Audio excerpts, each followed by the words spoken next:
everyone. I'm Koreff from the Dixon School of Accounting, and one of my ongoing research projects are related to the new ZPIC fraud auditors. As part of the Small Business Jobs Act of 2010, the very creatively named fraud prevention system was created in an attempt to help combat Medicare fraud.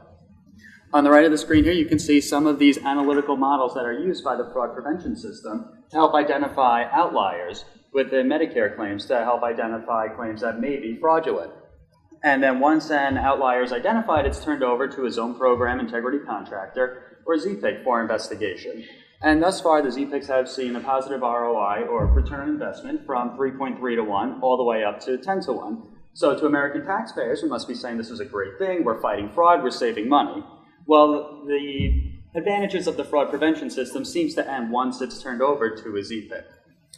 As a result of some research studies that I was reading, there's a lot out there in terms of modeling technologies like this to combat fraud, identify outliers, but no studies have identified what happens with the boots on the ground investigation.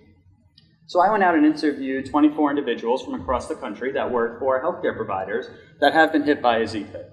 And the ZPICs use unprecedentedly aggressive tactics, and they have power that's unseen previously within the healthcare industry. Essentially, they will go into a nursing home and say, I need to see these 5 people in this room right now. And if you say no, then I am shutting off your reimbursement. So you're not going to get paid anymore. And I don't care that this nurse is down the hall paying or trying to treat grandma just to keep her alive. The ZPICs don't understand that just because someone is identified as an outlier, it doesn't necessarily mean that fraud has occurred. For example, someone I spoke to was penalized because they are very cost-effective in how they run operations. And they will bombard these providers with excessive amounts of documentation, pages and pages and truckloads of hard pieces of paper that they want submitted for review.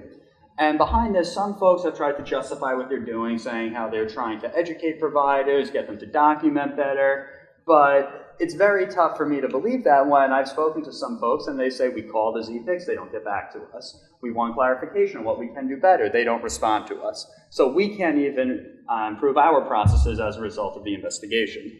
And if this hasn't scared you enough, there is talks of expanding this sort of technology from the fraud prevention system to Medicaid as early as next year, as well as other governmental agencies. So if anyone has any questions, I'm happy to talk to you afterwards. My poster is right over there. Thank you.